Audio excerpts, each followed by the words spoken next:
The wind howled through the open fields of Wyoming as the snowfall thickened, casting a quiet white over everything in sight. A small figure struggled against the storm, Wyatt Emberline, no older than 6, with rosy cheeks and wide, tear-streaked eyes. Her tiny boots crunched through the snow. Her pink gloves clutched tight around the trembling body of a German shepherd pup. The dog, Rookfang, whimpered in her arms. Behind her, only trees and shadows. Whoever had been chasing them was no longer in sight, but the fear hadn't left her chest. Ahead, 5 motorcycles stood parked like silent sentinels, their chrome frames glinting beneath the gray sky. Surrounding them were figures dressed in black leather and heavy gear. They didn't speak, just watched.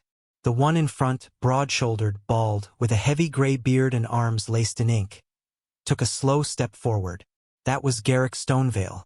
His eyes narrowed, not in anger, but in concern.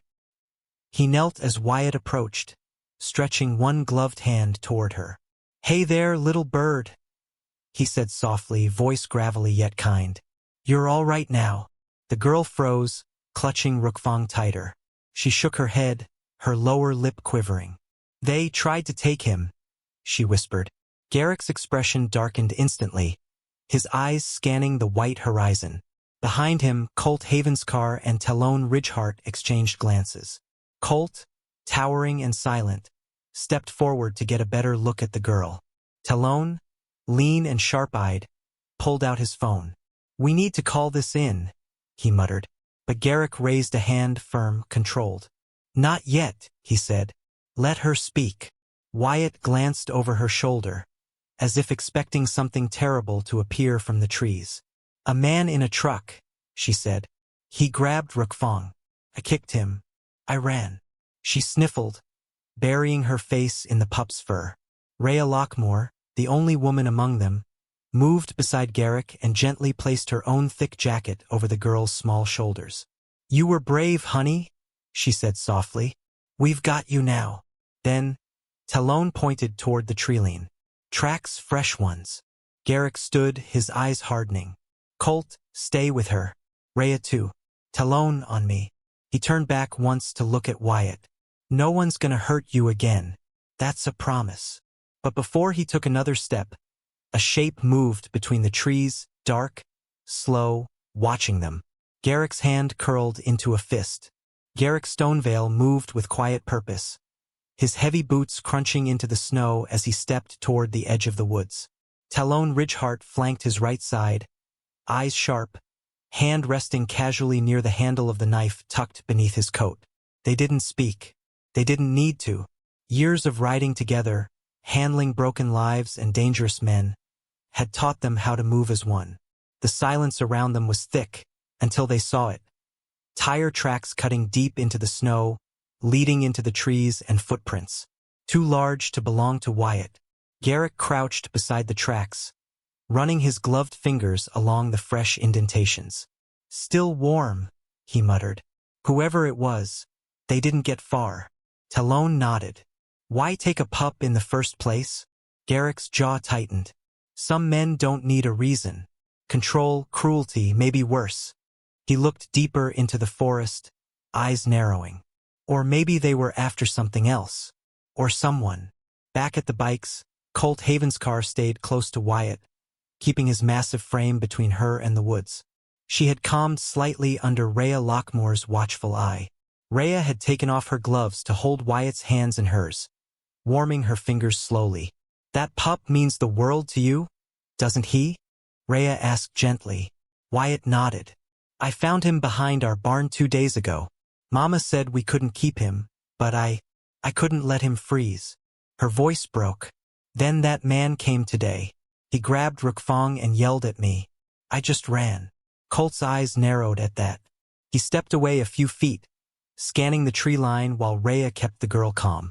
There were no signs of a truck now, but something in Wyatt's words stuck with him. It wasn't just the dog the man wanted, it was the fear, the calculated aggression. This wasn't random. Meanwhile, deeper in the trees, Garrick and Talon spotted something. A tattered glove hanging off a broken branch. Blood. Not much, but enough. Garrick reached for it, inspecting the fibers. Someone ran through here in a hurry, Talon said. Got scratched up. Garrick nodded slowly. Or chased. Then he paused, ears picking up a sound. Faint, but distinct. Breathing. Heavy. Nearby. He raised a hand for silence, then pointed toward a thicket just 20 feet ahead. There was movement, slow, deliberate. Garrick's voice was low but firm. Come out now, or I come in. The snow muffled every sound, but Garrick Stonevale had trained his ears to catch what others missed. That breathing, it was labored, panicked, not far off. He motioned to Talon Ridgeheart to circle around. Quietly. Talon obeyed, vanishing between the trees like a shadow. Garrick took a cautious step forward, hand resting near the blade on his belt. His voice low but firm again. Whoever you are, you've got 5 seconds to make a choice. From behind the thicket came rustling, then silence. Garrick counted in his head. 1, 2, 3. Suddenly the branches parted and a man stumbled out, hands raised. His jacket was torn, his face pale and streaked with blood. Don't shoot, he gasped. I didn't mean to hurt nobody. Garrick didn't lower his stance. Start talking. The man's eyes darted, looking for an exit, but there was none. Talon had reappeared behind him, knife drawn but steady. I saw the kid, the dog. It wasn't like it looks, I swear. His words tripped over each other. I thought the dog was wild. I grabbed it. The girl screamed, scratched me, then ran. I panicked. Talon looked at Garrick, unimpressed. That's your story? The man nodded frantically. I didn't know she was a kid. She came out of nowhere. Garrick stepped closer, eyes narrowing. You chased her into a snowstorm. The man's shoulders sank. I didn't chase her. I just wanted the dog. Back near the bikes, Wyatt Emberline sat curled up inside Rhea's jacket, her small body pressed against Rookfang's. Colt Haven's car crouched nearby, his face grim. That truck, he said to Rhea. You remember it? Rhea nodded. Rusty red Ford. Dented side panel. Colt's jaw flexed. Same one spotted last month near that abandoned barn. The one with the missing pets report. Rhea's eyes darkened. You thinking what I'm thinking? Colt glanced toward the woods. He's not just some idiot chasing dogs. Garrick wasn't convinced by the man's story either. He motioned for Talon to search him. Inside the man's coat pocket, Talon pulled out a rope, a half-used bag of jerky, and a small collar with a tag that didn't match Rookfang's name. Garrick held it up. This yours? The man froze. I found it. His excuse died in his throat. Garrick stepped closer. How many dogs? The man said nothing. Then, a voice crackled through Talon's radio, Colt's voice. Garrick, we got a match. This guy's truck was seen near 3 pet theft cases last week. Garrick's expression hardened. Call the sheriff. But just as Talon reached for his phone, the man bolted, disappearing into the trees again. The man vanished into the trees like smoke, feet pounding against the snow-packed ground. Garrick Stonevale didn't hesitate. He launched forward, boots digging into the white earth. Talon Ridgeheart was already on the move, fast and silent. Don't lose him, Garrick barked, his voice cutting through the cold. They weaved between towering pines, branches clawing at their jackets as they pursued the figure darting ahead. The tracks were fresh, wild, erratic. He was running blind and desperate. Back near the bikes, Colt Haven's car heard the shouts echoing through the trees. He immediately stood and handed Wyatt gently back to Rhea Lockmore. Stay with her, he said. If anything moves near you that isn't us, drop it. Rhea gave a single nod, wrapping both arms protectively around Wyatt. The little girl clung to Rookfang, her eyes wide, staring into the woods where the voices had vanished. Talon gained ground quickly, his long strides eating up the distance. The man ahead stumbled, crashed through a fallen branch, then kept going. Garrick followed the sound, breathing heavy, heart pounding. Not just from the chase, but from the anger building in his chest. This wasn't about a misunderstanding. This man had a pattern. This man was hunting. "You're not walking out of this?" Garrick muttered under his breath. Suddenly, the man broke into a small clearing and reached into his coat. Garrick saw the movement and yelled, "Hands up!" But the man spun, holding something metallic, a small, rusted pistol. Before he could raise it, Talon tackled him from the side, slamming both of them into the snow. The gun flew from his hand and disappeared under the white. Garrick was there in seconds, pinning the man down with a knee. "That was a mistake," he growled. The man screamed and thrashed, but Talon delivered a swift punch to his ribs that knocked the wind out of him. "Found your courage again, huh?" Talon muttered. They pulled the man up, blood trickling from his lip. Garrick ripped off his backpack and dumped it. Inside were collars, 4 of them, all with names, none of them Rookfang. Back at the clearing, Rhea glanced at Wyatt, then toward the tree line. "You did good, honey. Real good." Wyatt nodded slowly, burying her face into the pup's fur. Rookfang gave a tiny bark, sensing the shift. Then, from the other side of the woods, a second engine started low, distant. Colt turned sharply. "We didn't hear that one coming." The sound of the engine was unmistakable, deep, rumbling, and too smooth to belong to anything old or broken. Colt Haven's car turned toward the tree line, eyes narrowing. It wasn't coming from the direction Garrick and Talon had run. It was coming from the opposite side, where the woods thickened into government-owned land, miles of remote forest with no roads. "That's not just someone passing through," Colt muttered. Rhea Lockmore rose slowly, stepping in front of Wyatt Emberline and placing one hand on the girl's shoulder. Her eyes scanned the trees. Rookfang growled low in his throat, ears perked, body tense. Wyatt gripped him tighter. "Is it the man again?" she asked, voice barely above a whisper. Rhea didn't answer immediately. "Stay right here with Colt. Don't move unless I say." She handed Wyatt her phone, already open with the sheriff's number ready to dial.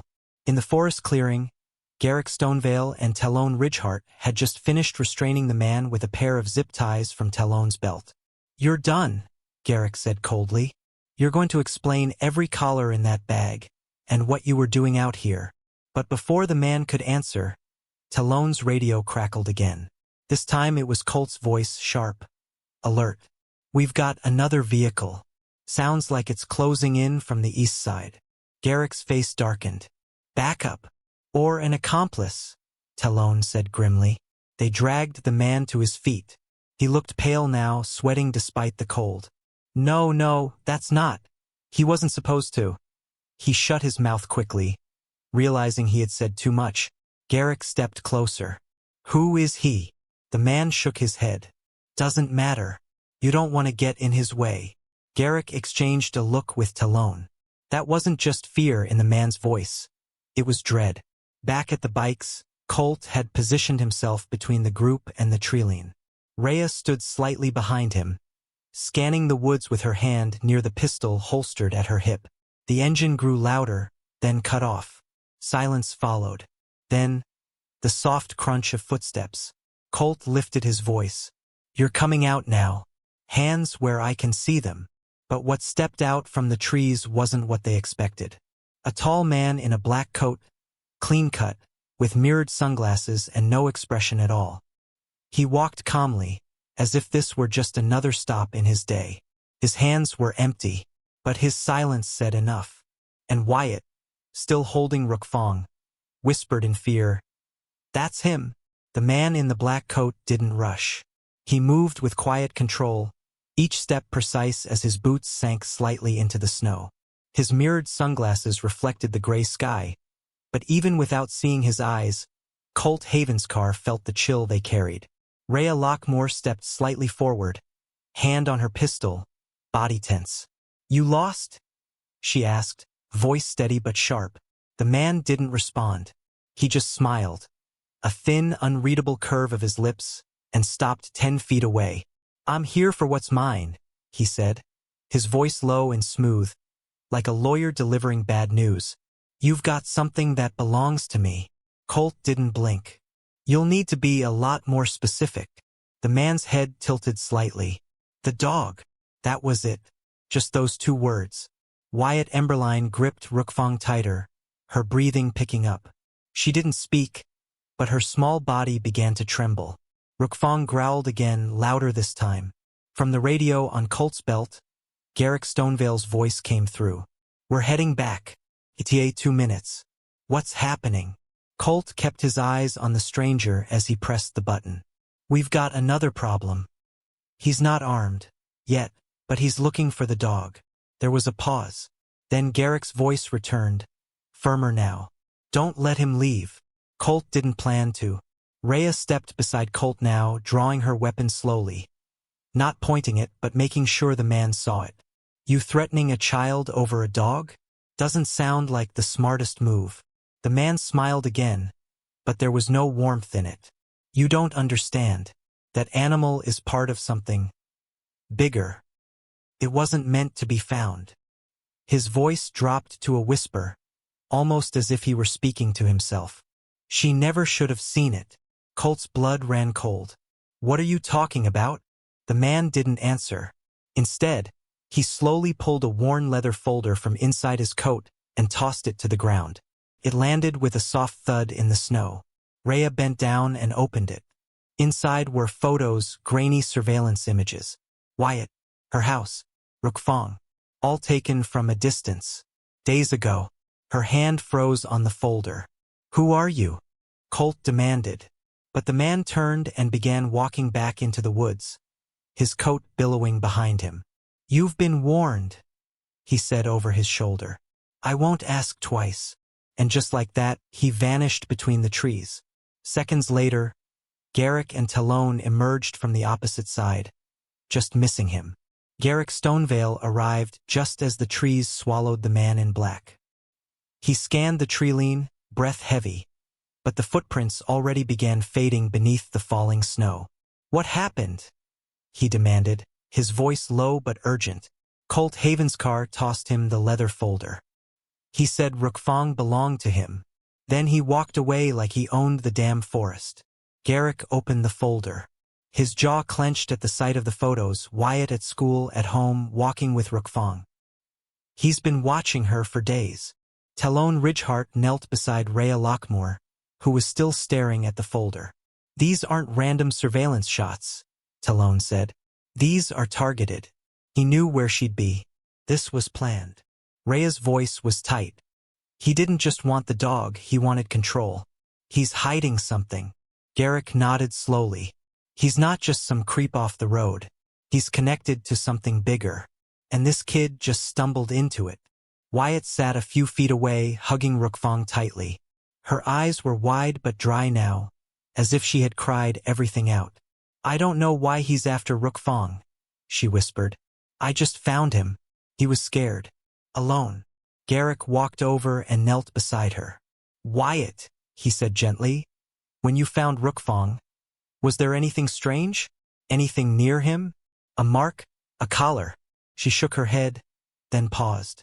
"There was something around his neck, like a tag, but it didn't have a name. Just a number." Colt stood up sharply. "A number?" Wyatt nodded. "I left it in my backpack. At home." Garrick and Talon exchanged a look. "That number might be the key," Garrick said. "Military? Research? Trafficking? Whatever it is, someone wants it erased." Rhea added. "And they're willing to follow a little girl into the snow to get it." The weight of her words hung heavy in the air. The group stood in silence for a moment, the only sound being the faint whimper from Rookfang. Then Garrick made a decision. "We go to her house.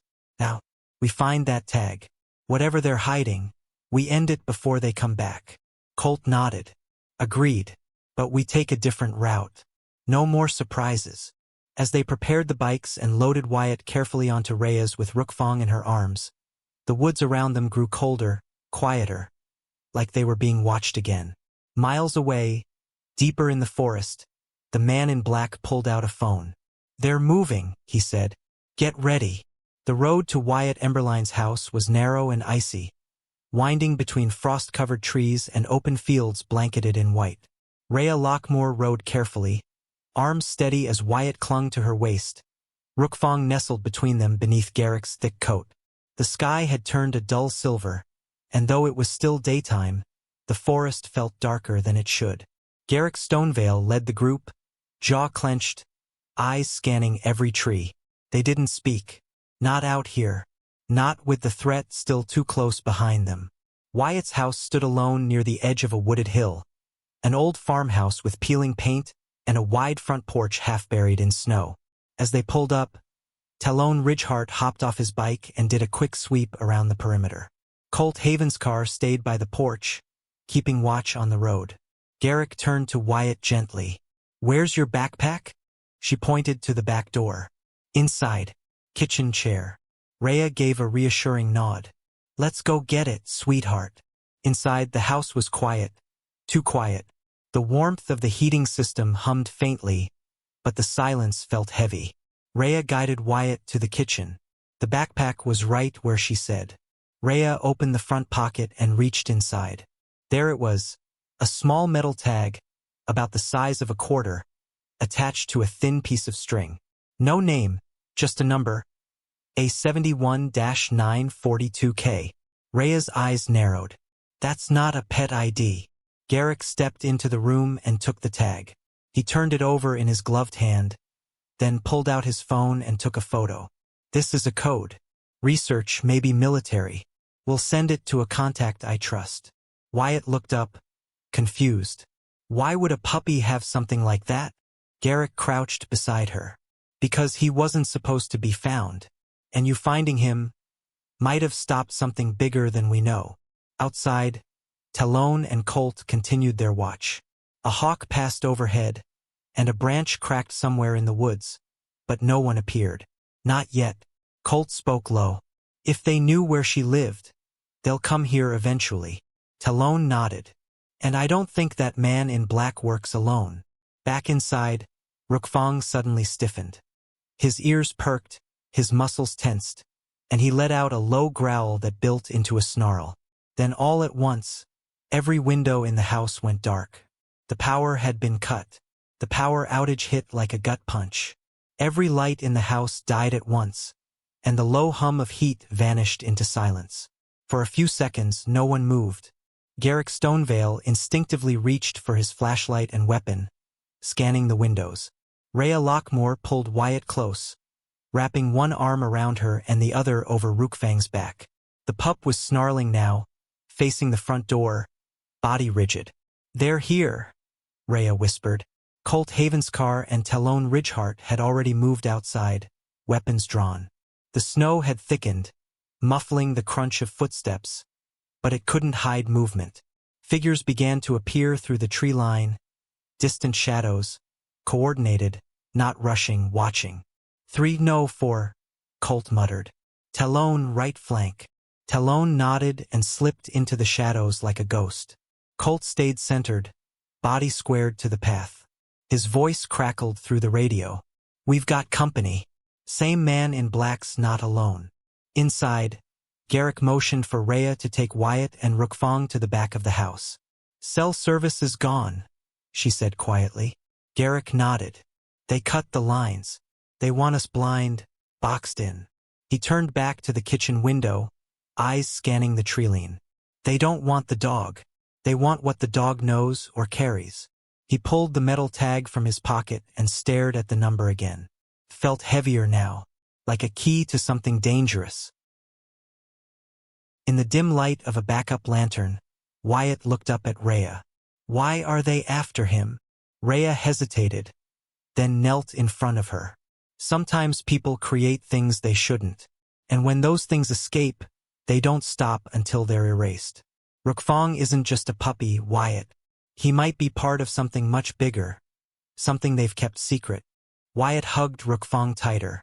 "But he's good. He saved me." Rhea nodded. "I believe you." Outside, Colt spotted movement again, this time closer. A figure broke from the treeline, approaching slowly with hands raised. It was the man in black. Alone. Again. Colt raised his weapon. "This ends now." The man stopped, smiling faintly. "No. It's just beginning." Then, from the woods behind him, lights flickered. 6 more figures, fully masked, moving information. Tactical. Professional. Garrick stepped onto the porch beside Colt. "What do you want?" he demanded. The man's expression didn't change. "The dog or the girl. Either one will lead us back to what we lost." And from inside the house, Rookfang began barking wildly. His eyes locked on the man in black, his body shaking violently as if recognizing something from before. Rookfang's bark turned into a growl so deep it almost didn't sound like a puppy at all. Wyatt Emberline clutched him tighter, but he leapt from her arms, planting himself between her and the door. Rhea Lockmore stood in front of them, weapon raised, heart pounding. Outside, Garrick Stonevale and Colt Havenscar faced the line of masked men, their breath forming clouds in the freezing air. The man in black raised one hand. Last chance. Hand over the asset. Garrick didn't flinch. "He's not an asset. He's a dog. A living thing. And you've got no right to him or the girl." The man's smile faded. "You have no idea what's inside him. What he was bred for." Talon Ridgehart's voice came through the radio. "I'm in position. Confirm visual on back unit. They're flanking." Garrick pressed the mic. "Do not fire unless they make a move." He looked back at the house. They were surrounded but not outnumbered in spirit.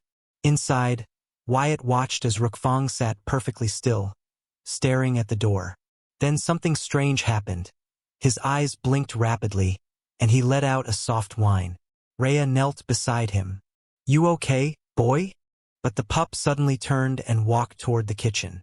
Wyatt followed him to the pantry, where Rookfang pawed at the floor. Beneath an old mat, Rhea found a loose wooden board. Inside the hollow, a sealed metal cylinder. Rhea lifted it, heart sinking. "Garrick, we have something."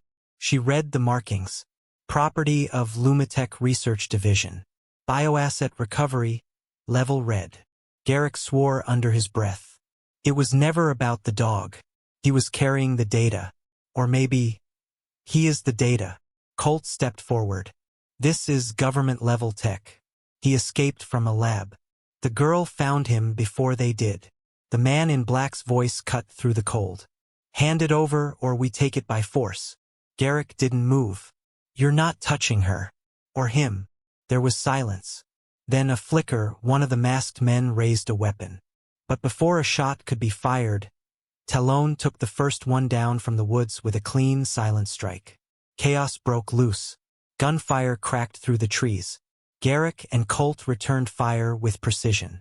Rhea pulled Wyatt and Rookfang into the storm cellar, shielding them as the firefight raged outside.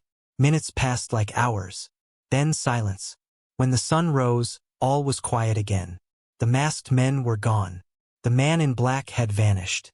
But Rookfang stayed, nestled at Wyatt's feet, breathing slow and steady.